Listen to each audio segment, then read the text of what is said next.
তামিলনাডুৰ নতুন মুখ্যমন্ত্ৰী হিচাপে পৰিগণিত হোৱাৰ পাছত থালাপাতি বিজয়ৰ যিবিলাক সফলতা কেতিয়া সহ্য কৰিব পৰা নাই বিৰোধী ৰাজনৈতিক দলসমূহে। থালাপাতি বিজয়ক তামিলনাডুৰ বিধানসভাৰ মজিয়াত বা ৰাজনৈতিক মহলত বা বিভিন্ন ৰাজহুৱা সভাত ধাৰাবাহিকভাৱে সমালোচনা কৰা হৈছে।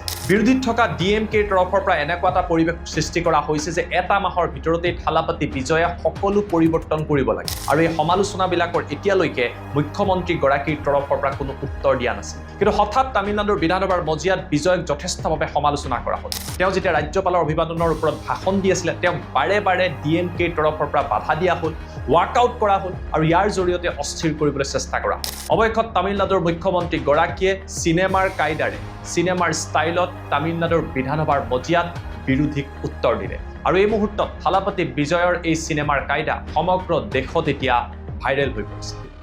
எல்லாரும் போயிட்டாங்க. your permission பண்ணலாம் ஒன்றும் தப்பு இல்லை. নমস্কাৰ, মই জ্যোতিদীপ বৈশ্য। থালাপাতি বিজয়ে মুখ্যমন্ত্ৰী হোৱাৰ পাছত এটা মাহ সম্পূৰ্ণ কৰিছে আৰু এটা মাহৰ ভিতৰতেই তেওঁ কেইবাটাও প্ৰতিশ্ৰুতি পূৰণ কৰিছে। 200 ইউনিট বিনামূলীয়া বিজুলীৰ পৰা আৰম্ভ কৰি মহিলাসকলৰ উন্নয়নৰ আঁচনিলৈকে বিভিন্ন ধৰণৰ পদক্ষেপ গ্ৰহণ কৰিছে। কিন্তু ইয়াৰ পাছতো থালাপাতি বিজয় যথেষ্ট সমালোচনাৰ সন্মুখীন হৈছে। বিশেষকৈ বিৰোধীত থকা DMKৰ তৰফৰ পৰা বিজয়ক সমালোচনা কৰি কোৱা হৈছে যে ৰাজ্যত আইন শৃংখলা নিয়ন্ত্ৰণত বিজয় ব্যৰ্থ হৈছে, মহিলাসকলক সুৰক্ষা দিয়াৰ ক্ষেত্ৰত তেওঁ পদক্ষেপ গ্ৰহণ কৰিব পৰা নাই। তামিলনাডু বিধানসভাৰ মজিয়াতো সেই পৰিৱেশৰ সৃষ্টি হয়। মুখ্যমন্ত্ৰীগৰাকীয়ে যেতিয়া ভাষণ দি আছিলে তেওঁক বাৰে বাৰে বাধা দিয়া হয়, শ্লোগান দিয়ে আৰু বাৰে বাৰে তেখেতক সমালোচনা কৰে। এই সকলোবিলাক সমালোচনাৰ উত্তৰ প্ৰথমবাৰলৈ বিধানসভাৰ মজিয়াত থালাপাতি বিজয়ৰ তৰফৰ পৰা দিয়া হয়। বিজয়ে উদ্দাত্ত ভাষণ ৰাখে আৰু এই ভাষণত DMKক তেওঁ সমালোচনা কৰে। থালাপাতি বিজয়ৰ তৰফৰ পৰা কোৱা হয় যে পাৰ্টি ফাণ্ডৰ নামত বহু টকা DMK দীঘলীয়া সময় ধৰি সংগ্ৰহ কৰিছিলে আৰু এই টকাৰে দুৰ্নীতি কৰিছিল। এই সকলোবিলাক কথা জনতাই গম পায়, কিন্তু থালাপাতি বিজয় বা টিভিকে এনেকুৱা কোনো দুৰ্নীতি নকৰে।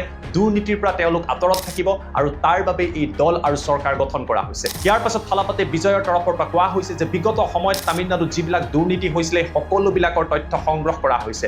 এই দুৰ্নীতিবিলাকৰ তন্নকৈ পৰীক্ষা কৰা হ'ব, তদন্ত কৰা হ'ব আৰু দুৰ্নীতিত যিসকল লোক জড়িত হৈ আছিল যিমানেই শক্তিশালী নহওক কিয় তেওঁলোকৰ ওপৰত চৰকাৰে একশ্যন গ্ৰহণ কৰিব। অৰ্থাৎ থালাপাতি বিজয়ৰ তৰফৰ পৰা DMKক কৈ দিয়া হ'ল যে আগন্তুক সময়ত বিজয় চৰকাৰে কঠোৰ ব্যৱস্থা গ্ৰহণ কৰিব আৰু বিগত সময়ত তামিলনাডুত চলি থকা দুৰ্নীতিবিলাক জনতাৰ আগলৈ লৈ আহিব। অৰ্থাৎ দীঘলীয়া সময় ধৰি মৌন হৈ থকা বিজয়ক নতুন ৰূপত একশ্যন মুডত দেখিবলৈ পোৱা গ'ল। যিগৰাকী একশ্যন হিৰক তামিলনাডুৰ জনতাই জয়লাভ কৰাইছিলে তামিলনাডুৰ ৰাজনীতিত, সেই একশ্যনে এতিয়া বিজয়ৰ পৰা যে দেখিবলৈ পোৱা যাব সেই ভাষণৰ পৰা তাকেই অনুমান কৰিব পাৰি। বিজয়ে ভাষণ দি আছিল। ভাষণৰ শেষত তেওঁ বিধানসভাৰ অধ্যক্ষৰ পৰা অনুমতি ল'লে আৰু অনুমতি লৈ বিজয়ে প্ৰশ্ন কৰি ক'লে যে মোক কিছু অনুমতি দিয়া হওক যে চিনেমাৰ কায়দাৰে মই এটা বিশেষ জেষ্টাৰ দেখুৱাই এই ভাষণৰ অন্ত পেলাব বিচাৰিছোঁ। বিধানসভাৰ অধ্যক্ষই অনুমতি দিয়ে আৰু ইয়াৰ পাছতে থালাপাতি বিজয়ৰ তৰফৰ পৰা বিশেষ এটা চাইন দিয়া হয়। বিজয়ে চিনেমাৰ কায়দাৰে নিজৰ ভাষণ সামৰাৰ লগে লগে সমগ্ৰ তামিলনাডুৰ বিধানসভাত দেখিবলৈ পোৱা যায় সকলোৱে হাত চাপৰি বজাই অভিবাদন জনায়, সকলোৱে হাঁহি ৰখাব নোৱাৰা হয়, কিয়নো ইয়াৰ অন্তৰালত এটা কাৰণ আছে। ঘটনা সংঘটিত হৈছিলে এই বছৰৰ মাৰ্চ মাহত। কংগ্ৰেছ আৰু DMKৰ মাজত আলোচনা হৈছিলে। কংগ্ৰেছৰ কাৰ্যালয়ৰ পৰা সেই সময়ত DMKৰ নেতা তথা মুখ্যমন্ত্ৰী MK ষ্টেলিন ওলাই আহিছিল। সাংবাদিকে যেতিয়া আলোচনাক লৈ প্ৰশ্ন কৰিছিলে, মিত্ৰতাক লৈ প্ৰশ্ন কৰিছিলে, এই বিশেষ জেষ্টাৰটো দি ষ্টেলিনৰ তৰফৰ পৰা কোৱা হৈছে যে সকলো চেটেল হৈ গৈছে, চিন্তাৰ কোনো কাৰণ নাই, সকলো সমাধান হৈছে আৰু আগন্তুক সময়ত তেওঁ পুনৰবাৰে মুখ্যমন্ত্ৰী হ'ব।